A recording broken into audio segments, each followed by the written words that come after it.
Sebelumnya saya ucapkan terima kasih kepada Bapak karena telah bersedia menjadi narasumber saya pada kegiatan Latsar CPNS tahun 2025 ini. Ya. Izin Pak, saya mau menanyakan beberapa pertanyaan. Ya, silakan. Bagaimana penilaian Bapak sebagai tokoh masyarakat terhadap pelayanan ASN di lingkungan kita ini? Ya, baiklah. Assalamualaikum warahmatullahi wabarakatuh.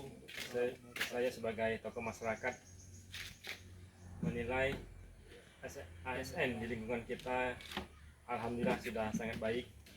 Mungkin harapan kami sebagai tokoh masyarakat dan masyarakat lainnya untuk ditingkatkan lagi ASN-nya supaya lebih baik lagi ke depannya.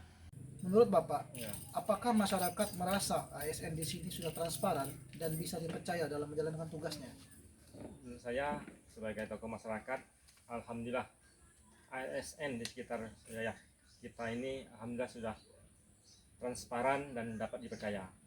Dan harapan kami sebagai tokoh masyarakat ke depannya ASN di wilayah kita ini lebih lagi transparannya dan dapat dipercaya lebih baik lagi kepada masyarakat.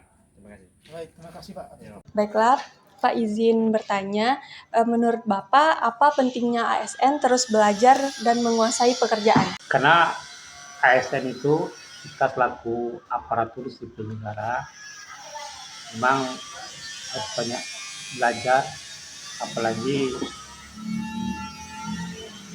peraturan dan undang-undang ASN ini kan selalu berubah. Kita pun harus banyak menggali informasi sehingga mempelajari peraturan dan undang-undang ASN. Dan kita juga harus menguasai pekerjaan kita di kantor, karena kalau kita tidak menguasai, bagaimana kita mau memberikan pelayanan terhadap masyarakat. Pertanyaan selanjutnya Pak, bagaimana Bapak melihat ASN menjaga hubungan baik kepada masyarakat? Kita atau juga ASN harus beradaptasi, berkomunikasi, berhubungan dengan baik di masyarakat, karena kalau kita selaku aparatur sipil negara ASN, kalau kita tidak menjaga hubungan dengan masyarakat atau juga komunikasi dengan masyarakat, bagaimana kita dapat informasi dan juga usulan keinginan masyarakat agar pembangunan yang ada di khususnya di Kecamatan Madara ini bisa diterapkan atau juga diimplementasikan ke masyarakat, baik pembangunan, kesehatan maupun hal-hal lain yang dibutuhkan oleh masyarakat. Saya kira itu saja. Dari hasil wawancara tadi dapat disimpulkan bahwa nilai kompeten tercermin dari upaya ASN untuk terus meningkatkan pengetahuan, keterampilan, dan kinerja secara profesional. Sementara itu, nilai harmonis tampak dari sikap menghargai, menjaga kerukunan, serta membangun kerjasama yang baik dengan rekan kerja maupun masyarakat. Nah, kedua nilai ini saling melengkapi dalam mewujudkan pelayanan publik yang optimal. Saya Andri Setiawan, anggota Latsar CPNS dari Angkatan 2, Kelompok 2. Mohon izin kepada Bapak Duryadin, saya ingin melakukan wawancara singkat mengenai nilai dasar ASN. Ada beberapa pertanyaan yang ingin saya sampaikan kepada Bapak. Yang pertama yaitu mengenai loyalitas beralat. Menurut Bapak, apa arti loyalitas bagi ASN? Makanya seorang bawahan kita harus loyal, mengikuti, mentaati, mempedomani dari semua apa yang diarahkan oleh atasan itu. Menarik sekali apa yang disampaikan oleh Bapak Duryadin mengenai loyalitas. Baik Pak, ada satu pertanyaan lagi, yaitu nilai berakhlak mengenai adaptif Pak. Pertanyaan kedua, menurut Bapak, bagaimana cara Bapak menghadapi perubahan kebijakan ataupun perubahan teknologi di lingkungan kantor Satpol PP dan Damkar Kota ini Pak? Ya, terima kasih. Adaptif terhadap perkembangan informasi itu kalau kita tidak mengikutinya, kita akan tertinggal.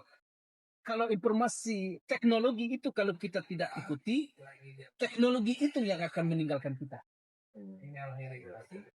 Ya, secara otomatis. Makanya kita harus adaptif terhadap semua informasi teknologi terkini.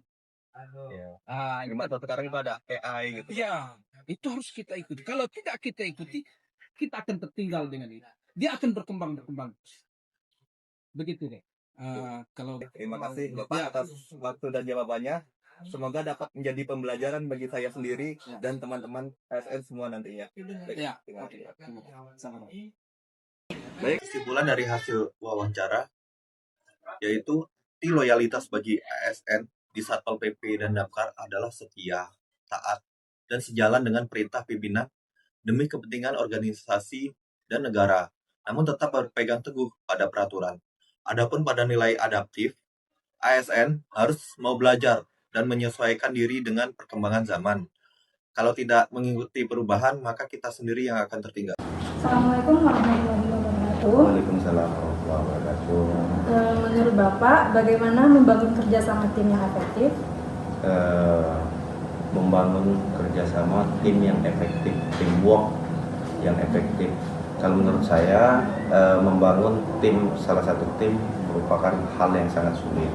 Cuman itu bisa kita lakukan dengan dilaksanakan evaluasi setiap minggu, kemudian dengan dilakukannya perbaikan-perbaikan kecil yang ada di teamwork masing-masing, baik dari hal yang terkecil sampai hal yang terbesar, sehingga teamwork itu bisa lebih kuat, bisa lebih bekerja sama untuk menuju apa yang kita harapkan dan bisa lebih efektif dan efisien itu dalam bekerja. Mungkin itu kalau menurut saya. Nah, selanjutnya apa pesan Bapak untuk CPNS agar bisa menerapkan nilai berakhlak? Nilai berakhlak tadi kan banyak tuh poin-poinnya, ada 7 poin. Kalau menurut saya yang penting CPNS ataupun calon ASN harus mengerti tugas pokok dan fungsinya yang sudah tertuang di dalam Undang-Undang ASN maupun yang ada di dalam Perda Kabupaten kita, sehingga beliau bisa menciptakan apa yang disebut dengan berakhlak yang 7 poin tersebut. Mungkin itu dari saya, dan saya berharap CPNS ataupun CASN yang sudah diangkat melalui penerimaan tahun kemarin bisa lebih inovatif, bisa lebih berkarya untuk menghasilkan hal-hal yang terbaru di kantornya masing-masing. Baik, terima kasih atas waktunya Pak. Assalamualaikum warahmatullahi wabarakatuh. Waalaikumsalam warahmatullahi wabarakatuh. Kesimpulan dari interview yang telah dilakukan yaitu kolaboratif sangat erat kaitannya dengan kerjasama tim. Untuk membangun kerjasama tim yang efektif, bisa dimulai dari melaksanakan pertemuan-pertemuan rutin setiap anggota tim, kemudian melakukan evaluasi setiap minggunya, serta melakukan komunikasi yang aktif dengan rekan sesama tim. Kemudian pesan untuk CPNS agar bisa menerapkan nilai dasar berakhlak yang utama yaitu para CPNS harus terlebih dahulu mengetahui tugas pokok dan fungsinya masing-masing, sehingga kemudian akan bisa diaplikasikan dengan nilai dasar berakhlak. Sekian hasil interview wawancara dari kelompok kami. Wassalamualaikum warahmatullahi wabarakatuh.